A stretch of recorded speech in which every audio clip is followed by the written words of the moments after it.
عشق منی، من قدیم آدمم قربانت برم. سالاری بخواه رو گردن یکی از دوستان میخواد موبایل بهتون بدم نگاه کنی خودتو.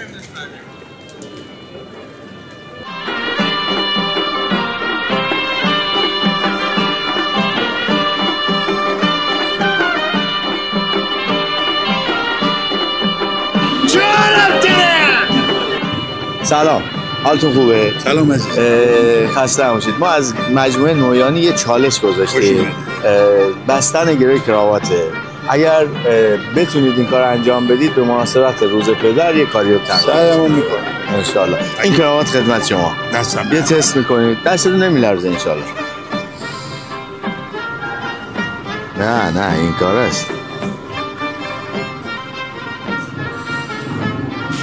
آفرین. این رونسونه، یعنی یه گره است از یه طرف از دو طرف هم میشه. بسیار عالی، بسیار عالی، بسیار عالی. جناب پاکنمر اسمشون هم میدونستن. تقدیم شما از طرف مجموعه نویانی. مرسی. به پدر تبریک بگید روز پدر رو. یه چالش گذاشتیم بستن کراوات. آیا شما کراوات بلدی بندی؟ نه بلد نیست. بسیار عالی. روز پدر هست، روز مرد.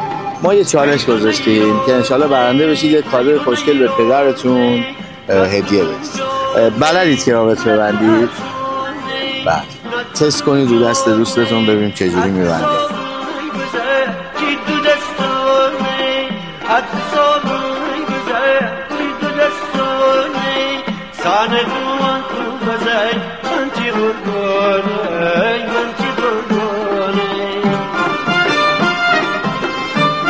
ممنون. مرسی. روز پدر رو باز بهتون تبریک میگیم. کادو رو تقدیم کنید به پدرتون. مبارکتون باشه. خدا نگهدار. مرسی. همین بیاد راست. نه این بیاد راست. این بیاد همین بیاد راست. بیاد اینجا. بیاد این ور. نه این ور. الان از پشت بیاد جلو. الان رد شه. ایراد نداره.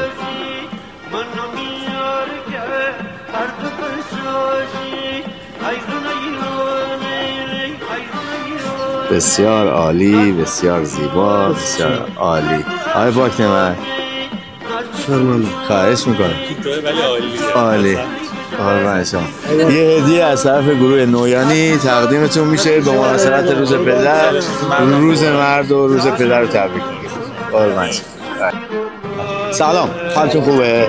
تبریک میگم بهتون روز مرد رو. یه چالش داریم، چالش گروی کراوات. آیا بلدید؟ خب ما تست میکنیم ازتون. یه مدل هم ببندید، یه جایزه روز مرد و روز پدر رو بفهم. روی دستان من میتونید یا روی دستان همسرتون میخواید تست کنید. تو دستتون نگه دارید. خب دوستتون روی همین اینا رو بدید.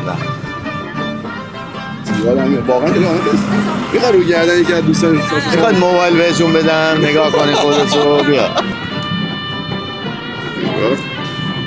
آقا بذار رو گردن یکی از دوستان. درسته، همین رو رد کنی بیا پایین حله. داری درست میری. سخت شد. درسته؟ آره از همین رد کن. بیا پایین. به بسیار عالی. از اون خیلی بهتر زدی. عالی بود. چک کنید. مرسی. این از طرف مجموعه نویانی خدمت شما. قربان شما، روز خوبی داشته باشید. خدا نگهدار. آره یه کراوات رو ببندید اگر ببینیم چه جوری باشه، سبک و سیاقی میبندید. با هر سمتی بگی من